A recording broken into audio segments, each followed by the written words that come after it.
gon' watch a movie. Lights, camera, explosion. Get ready for the real. Now I'm playing podcast in motion. Yeah. Hello and welcome to the third episode of Now Playing Intermission. Thank you for joining us. I'm Arnie. And Stuart. This is Justin. And I'm Jason. Yeah, we keep changing it up. Again, we've got intermission going on this year. We've got bonus shows like last Sunday's review of Normal, this Sunday's review of The Devil Wears Prada, both totally free shows to bolster our totally free Tuesday shows. And if you guys hadn't seen it, I birthed a new baby. I let the website go. It looks great, man. And for the folks at home, how long did you work to build this again? Well, I've been thinking about it and interviewing web designers for 2 years. And I'm like, I don't know what I want it to look like. And then Jason, I think it was January or February, you came to me, credit where credit's due. This whole design is Jason's idea. He's like, I saw this site and it's kind of Netflixy and it's got these sliders with movies and we should make Now Playing something like that. And I'm like, Eureka! That's great. I'm going to take all this functionality I've imagined doing for 2 years where you could see our top 50 directors, our top 50 actors we've reviewed. Spoiler alert, it's Sam Jackson. Sam Jackson is number one. But Peter Welker from Transformers is way up there because he did things like the voice of the Anaconda in Anaconda. We also have a new Now Playing approved banner. It's our version of certified fresh. It means every host liked it. And we have Now Playing picks where each person on our team, including our amazing editors and graphic designers and clip editors, all pick their 10 favorite movies that we've covered for you to think of. So if you are wondering, hey, what should I watch tonight? You can go and check out the Now Playing staff picks, and they change them up when they want to. I know that Drew's been in there tinkering with his. It's hard to pick just 10. I was really struggling with just 10 movies. It's, oh God, how do I get a Hellraiser, a Nightmare on Elm Street, When Harry Met Sally, and Terminator 2, and Before Sunrise, and I'm running out of room already. It really feels like it says something about you personally, each one of these picks. It's like, oh, do I really want to be represented by this? But it's, it's not that serious. I don't think I did it right then. I just picked 10 films I really liked. I didn't overthink it. They're supposed to be our very favorite of all time. Man, I'd still be working on that list if you told me that. I don't know if I could do that. Well, again, you can change it anytime you want, and then people have a reason to keep checking that page. So if you haven't seen our website, proud of it, pulled some stuff from the archives, like when I interviewed Walter Koenig and when Jacob interviewed Harvey Picar before our American Splendor review. And so we're also going to mix up this show just a little bit before we discuss what we've been doing and watching. We're going to have one of our patrons join us for some trivia. So joining us for today's trivia is Darren. Welcome to the show, sir. Hi, everyone. So where are you from? I'm from Roseburg, Oregon. Great. And how long have you been listening? I've been listening probably since 2010. I worked at a publishing house and I came across you guys on Pandora. I was looking up a Back to the Future podcast, and Part 3 was the first review I ever listened to, and I got in immediate trouble with my superiors because I wasn't allowed to listen to anything that was considered talk radio. And warned repeatedly that I couldn't keep listening, and it came to a head when I was listening to the Nightmare on Elm Street podcast, and certain curse words came up. I had to make a choice, and thankfully I'd just gotten married and we were relocating, so I got to listen to you guys as much as I want. Wait, let me understand this. You had to make a choice between your job and Now Playing, and you chose Now Playing. That is an awesome story. That is bringing tears to my eyes. All right. I don't care how you do on trivia, sir. I'm sending you ahead. It's also the wrong choice, but that's probably why I'm crying. Hell yeah, that's good. Yeah, wow. Okay. And Darren, you're also a patron over on our Patreon site. Yes, I am. And just a reminder to our listeners, while our intermission shows are free for absolutely every Now Playing listener, it's only the patrons who get a chance to come on here and flex their movie knowledge with trivia against us. So we're going to be asking you 3 questions about the stuff we're covering currently, Darren. And that would be I Spit on Your Grave and Star Wars. Okay. 2 of the most popular movies from the 70s. Well, I've watched one of those, so. You really should get into Star Wars, man. Your first question. The infamous 1978 movie I Spit on Your Grave only got that title when it was bought by a distributor in 1980. For 2 years, it had a different title. What was it? And you're going to get 4 choices. Okay. A, The Woman's Revenge. B, Savage Vengeance. C, Blood on Her Hands. Or D, Day of the Woman. Oh my goodness. Trying to answer a question about a film I've never seen. I'm going to go with Day of the Woman. You are correct. That was the title. Question 2. Here we go. More people have probably seen the infamous VHS cover by Spit on Your Grave than have seen the actual movie. It is not star Camille Keaton on that poster and the box art. Who is the model seen from behind on that poster? And here are your choices. Barbra Streisand from Yentl, Bo Derek from Ghosts Can't Do It, Demi Moore from Striptease, or Jamie Lee Curtis from Halloween Kills. Going to have to say Bo Derek. Oh, we're sorry. Close, though. Bo Derek could have done it. Barbara Streisand, probably not so much. No, that was clearly the wrong answer. It would be a completely different Streisand effect. I sing at your grave, maybe. It was, in fact, Demi Moore. Demi Moore's Really? famously on that poster. Yeah. Once you see it, you can't unsee it. Maybe your third question's more in your wheelhouse. Justin, why don't you go for it? Yeah, let's pull a 180 here. Let's talk completely different. Right? Let's switch to Star Wars. Which new model in Star Wars? Yes. Barbara Streisand. No, it's actually Femi Taylor who played Ula with the nip slip in Return of the Jedi. Yeah. All right, focus. In the season 2 of The Mandalorian, we brought Clone Wars characters, especially Ahsoka Tano, to live action for the first time. Now, which actress played Ahsoka? And I got 4 for you. Got Ashley Eckstein, Mary Elizabeth Winstead, Katie Sackhoff, or Rosario Dawson. Which of those do you think?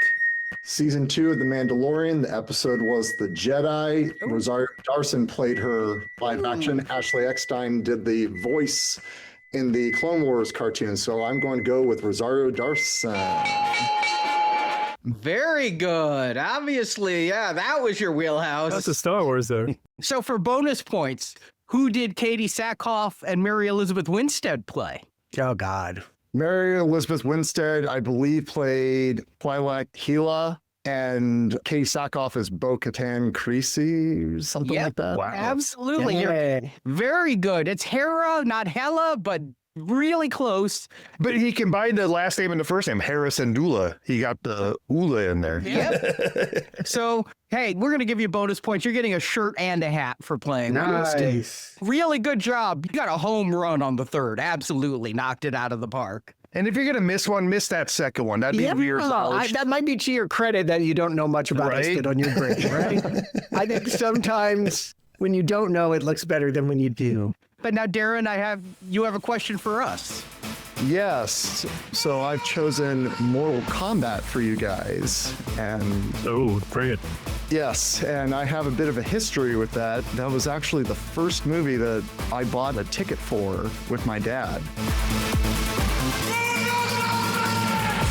95 Mortal Kombat? In 95, it was a matinee for $350, and the projectionist, I remember, clearly had a fetish for techno music because that bass was thumping. Let Mortal Kombat begin. And I was a 7-year-old kid just sitting in my seat, just bouncing up and down, loving every second of it. My dad covered his ears and just regretted life decisions. Okay, I'm feeling for your dad in this moment. Yes. I want to be close to my son, but this movie. Okay, here's your question, gentlemen. Which video game franchise licensed by Nintendo once contained a little cross promotion with Mortal Kombat, allowing players in one of its games to play as featured characters Raiden, Sub-Zero, Scorpion, and/or Reptile. Your possible answers are NBA Jam, Final Fantasy, Super Mario Kart, Street Fighter. Well, you said Nintendo game, so I'm assuming you mean Nintendo Publishing, which would rule out Street Fighter. And I think that also rules out NBA Jam, because that's Electronic Arts, if I'm not mistaken. No, it's Acclaim. Oh, that's Might be Acclaim? NBA Jam. Yeah, that's where I was leaning towards. Or I should say publish. Mario Kart, that was the fun of it, right? It was Yeah. all the mix-ups of all the characters coming together to run into each other. What was the fourth one? Oh, Final Fantasy? No, I don't think it was that one. I'm going to go with I'm with Stuart. I'm going to say Mario Kart there. I'm going with NBA Jam. I'll go with Mario Kart. What is it? NBA Jam is correct. Oh, Justin. How did you know that, dude? Acclaim. They were both Acclaim games. Oh, you son of a bitch. You're so smart. It was the tournament edition. You could put in a code and you got to play those characters. You could shove them and there were fatalities and Nice. I might have to look that up. Were they playing basketball or were they killing each other or both? A little bit of both. He's on fire. Dude, that game was awesome. I played the hell out of that in the arcade. Well, yeah. Nice. That was a good question. Thank you so much. That was fun. That was a whole lot of fun. I appreciate it. And you taught me something about Mortal Kombat. And I thought I kind of knew Mortal Kombat. So I never knew I could play basketball as Raiden. no problem, guys. That was a good question. Justin knew. I should have gone with Justin. Thanks again, Darren. Man, that NBA game, I might have to check that out. At least some YouTube videos. I want to see Dennis Rodman caught on fire. And so, Jason, what have you been doing, watching, living? I started a new hobby. I'm kind of putting this out there for the first time I haven't really talked about it.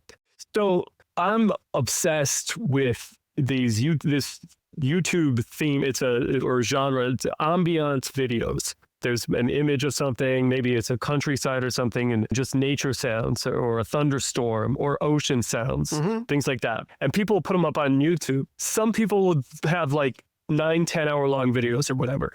And there are creators out there who do them based on films. If I follow a few of these people, and they all do Halloween ones based off the Halloween franchise, and I'll put them on in the background all the time, and I love them. And I was sitting there thinking, I would love to do this. I don't know how to do this because they're able to sometimes animate the backgrounds to add rain if it's raining. And so one night I was watching Action Jackson. As one does. Yeah, you know. As I do. I mean, if Action Jackson is on, you're going to watch it. You're going to watch. Yeah. So I did these Action Jackson ones. They didn't turn out great.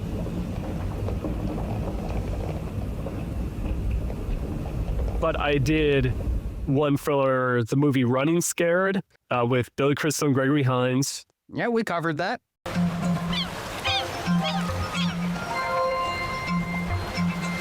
And I did 3 of them based off this old like Western from like the 70s with Fred Williamson called Joshua.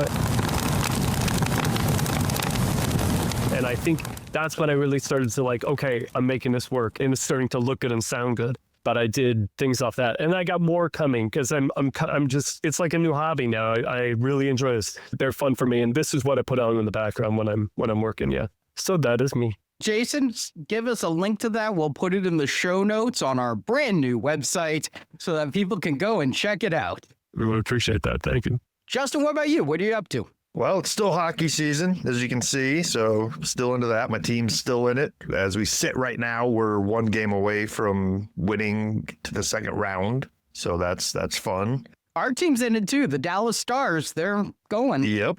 And if you guys win and we win, we'll be playing each other in the next week or so. All right. Well, you and I will have to fight, I guess. Mortal Kombat. I mean, other than that, just kind of watching some big TV series that are coming out right now. The Boys' final season just kicked off. It's probably about halfway through. I know a lot of people kind of jumped off of that one for whatever reason, but now that we're in the last season, I'm interested to see if they can stick the landing. I've been thinking about picking that up. Sometimes I wait for a whole series to like be done before I'll watch it. And that's one that I've been eyeing. I recommend that you pick that up and watch that. And also, kind of surprisingly, this new animated Darth Maul series has been very, very good. There were some stories this week about how The Acolyte is getting like new viewers on Disney Plus, and it's because of the mall show. I've actually seen a couple people, and I just love them for it, saying it's because Now Playing reviewed The Acolyte, and now The Acolyte's back in the top. We made it. I was hoping that'd be the reason. All right, Disney Plus, give me some of that Star Wars money. But yeah, I mean, it's an interesting show. It's a smaller story. It's, Darth Maul on a different planet we've never seen before, and kind of dealing with his crimes and being followed by just a local detective. He's concerned that if things get too out of control, the Empire's going to show up. So it's kind of like a cop not wanting the feds to show up and take it out of his hands. And eventually that happens, right? The feds show up and it becomes a bigger issue. So it's kind of fun. Arnie, what have you been watching? I haven't been watching much. I've been doing website design. I've been keeping up with Now Playing at 3 shows a week. But I did go to a convention, Steel City Con in Pittsburgh. And if you see behind me, I went back to the Monroeville Mall because the con is actually in Monroeville, about an hour south of Pittsburgh.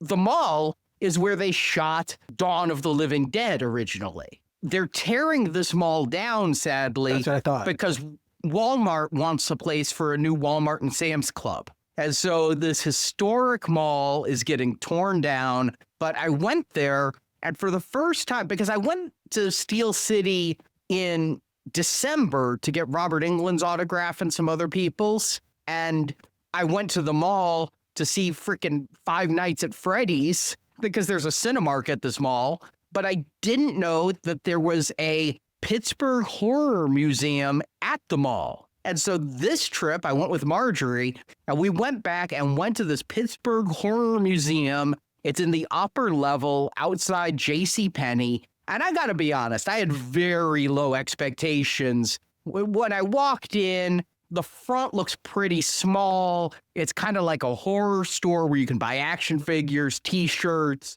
I bought Fastaway's Trick or Treat on vinyl, the original 1986 pressing.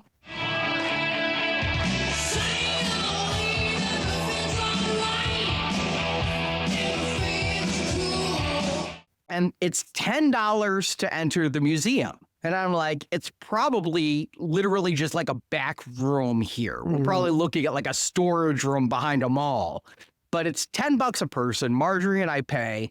And no, it is a gorgeous museum full of actual screen-used stuff from all of Romero's Living Dead films. And because it's in the mall where it was filmed, you've got weird things like screen-used ceiling lights from JCPenney. Or here's a few stairs of the screen-used escalator.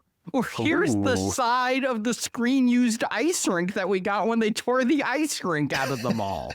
They have this big wall with handprints of like 100 people who have been in the Living Dead films. And every year they host a Living Dead reunion. And so they get the people to come to this museum and put their hands on the wall. And a lot of those people aren't with us anymore. They have the original elevator that they rebuilt from the parts of the elevator in Dawn of the Living Dead. And they have the actual outfits from the zombies and have put like a zombie in the elevator so that it looks like it does. And it's got nice signage like a museum should have, with background on the films and background about Romero. And there's also an Evil Dead room where they have some stuff about Evil Dead. Somebody must be a model maker. They have a miniature that obviously was all hand built of the mall as it appeared in the movie, with the stores that were open in the late 70s as compared to the stores that are open today, and little mini people getting attacked by mini zombies and things. It's really cool. I was really impressed. For my $10, I definitely felt like I got my money's worth. They have stuff back there from Thriller, and if Romero worked on it or a zombie worked on it, it was there. There were a couple of interesting things that I did have to ask about, though, because I'm walking through and I see Evil Dead, and I'm like, okay, that goes. And I see a poster for Dead Alive. I go, okay, that goes.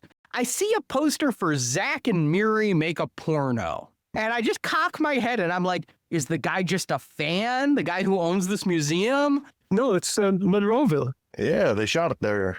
I did not know this. They shot at the Monroeville Mall. Kevin Smith lied to the mall owners and said the movie was just called Zack and Miri. And when the mall owners found out it was Zack and Miri Make a Porno, he was forced to cut a lot of mall footage that included mall signage and things because the mall did not want to be affiliated with Make a Porno. But the Zack and Miri Make a Porno and Flashdance, I forget, just a Steel Town girl on a Saturday night. So that's why they've got Flashdance stuff there. Okay. So it's more than horror. It's really a museum about what shot locally that blew up. Well, they only have like props from the zombie stuff. Like they have Ash's robotic hand from Evil Dead 2, the actual robot hand that ran around on him and things. But they have posters up and some like knowledge of anything done in the area. So if you're able to get there before the mall closes, it is really well worth the $10. We probably spent 40 minutes back there. And I said, well, with the mall being torn down, I mean, this is great. So much of this stuff made me, as a former rehabbed collector, go, I'd have bought that and then wondered where to put it. It's like the time I was at the Captain America, the first Avenger auction, and they were auctioning the taxi from the chase scene. And it had no engine. It was just a taxi body. And it only sold for like $4,000. And I'm like, I could afford that, but where do I put that? Pop it in the front yard, put it on some blocks. Right next to the pink flamingos. So it's like he was like, I'll buy those escalator stairs and put them in my museum. And he had a whole recreation of a airplane, but it's all this stuff. I'm like, he obviously can't put it in his house. There's way too much of it here. And the guy who was working has worked at this museum/store for a decade and said, no, we're looking at off-site locations that we can move this museum to, move the wall to with all the handprints. The museum will live even if the mall must die. So if you head up that way, and Steel City has their con a few times a year, this time I went because Roseanne Barr was there, her first ever convention. Got her autograph on a Nightmare on Elm Street poster. Love it. You were the only one, I bet. No, in fact, everybody in front of me had Nightmare on Elm Street. Wow. And she said to me as she was signing my poster, and I had to remind her character's name was Ethel, she goes, I did this 15-second roll 30 years ago, and it's all anybody's having me sign. Wow. Yeah. I got Doug Bradley to sign. I printed out some pictures from the upcoming Hellraiser video game. You know nothing about the true beauty of suffering. And he said this was the first time he'd seen anything from the Hellraiser video game. And I had like the promotional art, and I had some of the cinematics, some of the stills from the cinematics. And he's asking me like, what is this stuff? And I'm like, well, this is the promotional art. And I go, and this is from what I think is going to be one of the cut scenes in the film. And he goes, cut scene, so they deleted it? It's like, oh, okay, now we have a generational difference here. I'm trying to explain to a 70-year-old Brit what a cutscene in a game is. Yeah. He's on the phone with his manager, like, they cut me out. No, he turned to his agent and said, we need to get some of these printed for the table. So that was kind of cool. I was the first time he'd signed anything from the game. But no, I went because Patricia Arquette's second con ever, Roseanne Barr's first con ever. Marjorie was super, super excited to meet Kevin Nealon from Saturday Night Live. And Californication. Yeah. Yeah. So, yeah, that's what I've been doing. Stuart, what have you been doing? Yeah. Well, you've probably noticed in the last couple of intermissions, I've talked about going to Chicago a lot. It hasn't all been interactive theater and movies. I have been looking to improve my health. Guys, we are 1 year, actually yesterday from this taping, since I was moved to the ER and had my health emergency. And I have still been living with all of that. I'm sure people are curious And I guess I'm here to sort of help people understand where I'm at in the healing process. But 1 year later, things are very different now. I found a surgeon that I could go to sort of help me get to the next level. But I suppose, God, if we must, there's so many ways to tell this story, but I'll tell the shortest, most expeditious version of it. Just what happened. I had acid reflux, like millions of people do. When I eat a pizza, I burped, it hurt, and I was promised a not very invasive treatment that would make my life better. And I did it thinking that it would have no consequence. And as we all know, that were around in 2025, I was in the ICU for 3 weeks. My family was called to say goodbye to me 3 times. I was on a ventilator for 16 days. I was not able to eat food or drink water for 53 days.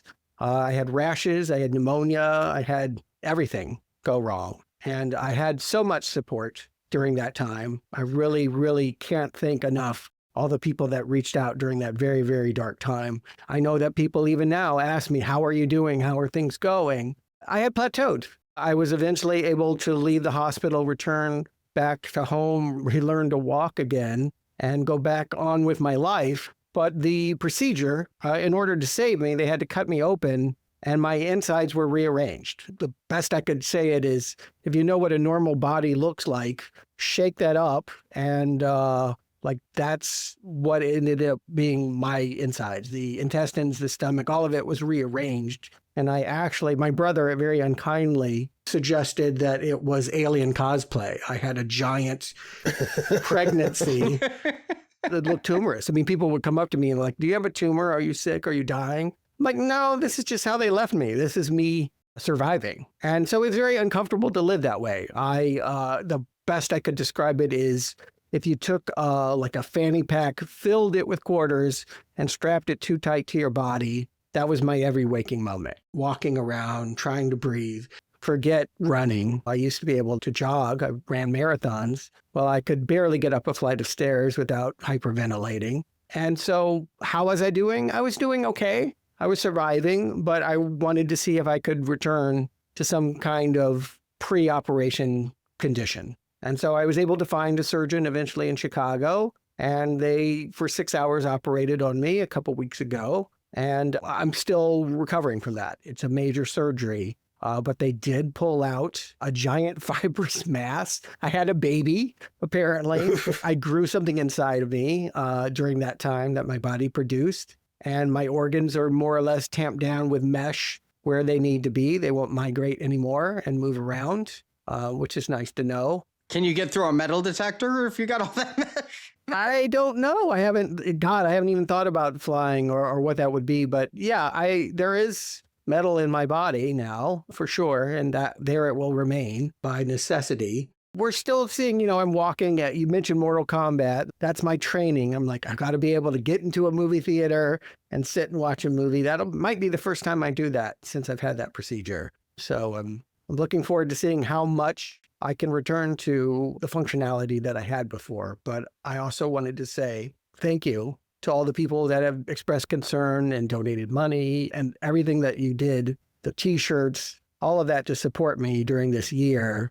I just want you guys to know it went to a good cause, and I really appreciate that I was able to take this step and have this surgery. It's pretty scary to do, but I'm feeling pretty good about it. That's tremendous. We were all crossing our fingers for you because after a very routine outpatient procedure goes so wrong that when you have a major inpatient procedure, it's got to be scary again. Yeah, everyone around me had PTSD. There were people that didn't want me to do it, people that were crying. It was hard to get motivated. For me, I was like, I'm getting better. But everyone else thought I was going back into the fire. Everyone else was like, I can't believe you would go and do this again after everything you went through. And even my surgeon, he's like, I wouldn't blame you if you, wanted to live the rest of your life the way you are and never have anybody cut you again. I could have done that. It was in that sense elective, but I wanted to give myself a better shot at being who I was before all of this happened. And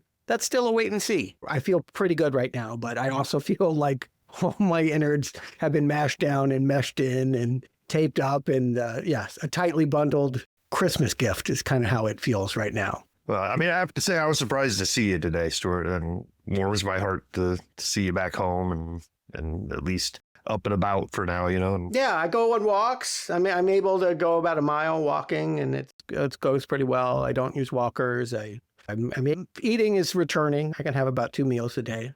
nice. It's probably pretty surprising to some listeners, though, because we did a decent job of scheduling and getting recordings out. It's almost like you weren't gone. Yeah, no, yeah, again, and part of my gratitude is to you guys, not only for your emotional support and all that, but yeah, the ship goes on, right? You guys kept it going well, and people were filled with content, and that remains true. You know, I was like, let's all take a break. No, you guys are recording other shows, Devil Wears Prada and Normal and all of that. You guys work hard, and it's great to see that. It's great to feel like you can step away when you need to, and everything will be okay. It will, but it's better with you, and Yeah. glad you're here. Glad you're feeling better than you were. And I hope that your recovery continues to improve. And, you know, you look better than I expected is something I said before we started recording, because I knew you had said sitting up to be at a microphone was going to be a little bit of a challenge for you. So I kind of expected you to be more, you know, leaning back and hunched over. I would prefer it. I'm not going to lie. I prefer to be in my recliner right now, but it's probably best that I don't spend all day, laying on my back. It's definitely not going to get me to where I need to be. You can watch The Boys as you recover then. There you go. Mm-hmm. Yeah, I've got all the time in the world to stream. I'm off work, day job for a couple weeks. I've got Mortal Kombat in a week or two, but yeah, it's nice to have time. You know, it sounds cheesy, but I actually like sometimes just to do nothing. Sometimes just sit there in quiet in my thoughts. Not something we always give ourselves time to do, but it's been great to have that processing, that meditation. Yeah, especially with all you've been through. I mean, it's got to be like, it has to have changed your view on life a little bit to come so close to losing it. Not to get too personal, but I mean, I just imagine that an experience like this would change you and make you more contemplative. Yeah, in ways that are some still evolving too. I don't know. There may be a book. I know that people have suggested you should write about it. There's a lot that I've left out that happened to me. But yeah, it has been a lot. This last year has been a lot to absorb. And, you know, there are things that happen in your life. This is definitely the thing that I felt like, oh, I'm middle-aged now. You know, like, sure, 40, turning 50, but something like this happens to you and you're like, oh yeah, I am not a young person anymore. For sure. So, but I say that with the idea that can be a good and a bad thing. You know, like there's loss involved in that, but there's also something really powerful about coming through and feeling like you have the strength to survive what I went through. I mean, the big question is can you eat pizza without acid reflux now? Well, this made me laugh. When I went to the surgeon, he's like, I can't promise that I can put everything back to where it's supposed to be anatomically, but I can't promise that your acid reflux won't return. It's like, are you kidding me? I did all of this so that I could have the same problem before the surgeries. And I've had a lot of heartburn. I don't know if that's here to stay or not, but any food right now, eating is a challenge. So I have a lot of heartburn. I'm hoping that goes away. But yeah, unfortunately, I should have just stuck to the Tums and had no surgery. I'm not here to advocate what people do with their bodies, but think cautiously about it. Even a minor surgery is a major surgery. Be aware that there's risk. Yeah, because I mean, not to second guess, but I know I've had like elective surgeries and things where, you know, you just have it done and it's over with, be it like I had a cyst removed from my foot or I tore my bicep, and the surgeon told me, you know, you can just live with that torn bicep. You're just going to have a little less functionality in your arm. And this was several years ago. And I'm like, you know, I think I'm just a little too young to start going, well, this doesn't work anymore. Yeah. But, you know, again, you kind of, the same way me with my cyst, you just think, oh, I'm going in, it's going to be quick, and then it's going to be done.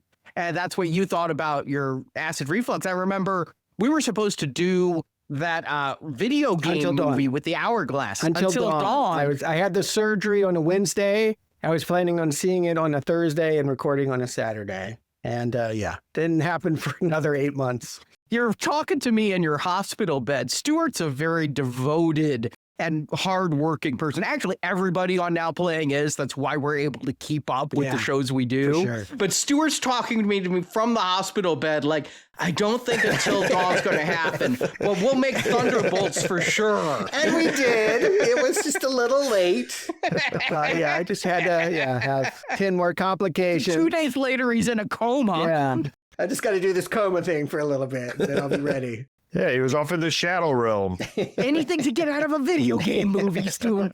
I'm going to this Mortal Kombat shit, guys. I'm doing it. No, but man, it is so good to see you. You know, this is my first time seeing you. We've obviously talked and texted since your surgery, but it's good to see you up and looking healthy. And, you know, this seems like really good for you. I'm so happy. Yeah, I believe I've done something to take a step back to reclaim where I've been in the last year. It feels like an advancement. Even at this stage, the alien is gone. The bloating midsection and some of the breathing complications I had has been removed by this surgery. So if nothing else, I can wear old clothes again, and that's nice. Well, the alien may be out of you, but be careful if you go into that air conditioning room and the chains. Yeah. Yeah, man, it's good to have you back. Good to see you up and about. Indeed. Yeah, I'll see you guys soon. We got more Mandalorian to cover and all of that. I'm here for a big summer. Yeah, we've got I Spit on Your Grave 2010 tomorrow. The Devil Wears Prada Part 1 on Sunday. Part 2 is opening. I'm actually looking forward to that. I'm not on those shows, but I did like the first one, whatever. That was, 20 years ago, it feels like. I'm going to watch that first one. I promised you that I would, and I'm going to. I'm going to watch that. And I bought tickets already to the second one.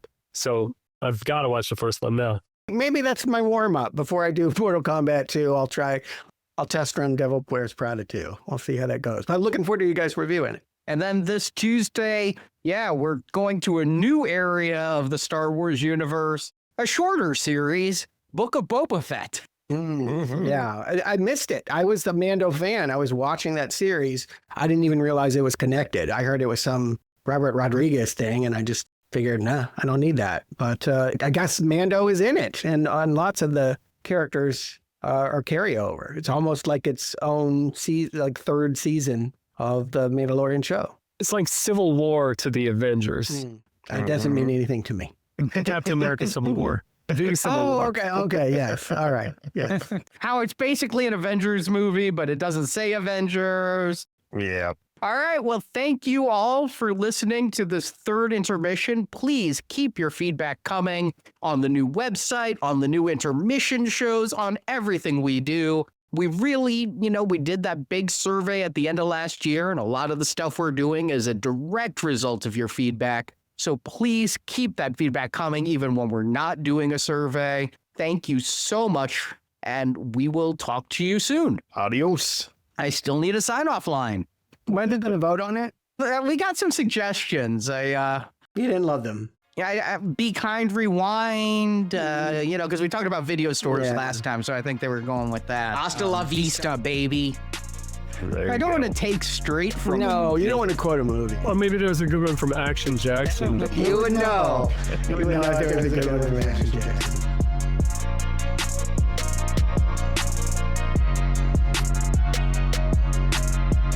The opinions expressed in this podcast are those of the individual hosts and may not reflect the views of Venganza Media Incorporated.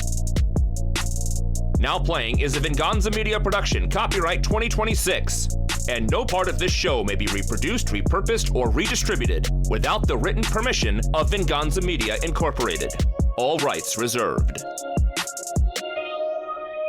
Trash film, we say it. High art, we praise it. Red arrow, green arrow, that's how we grade it.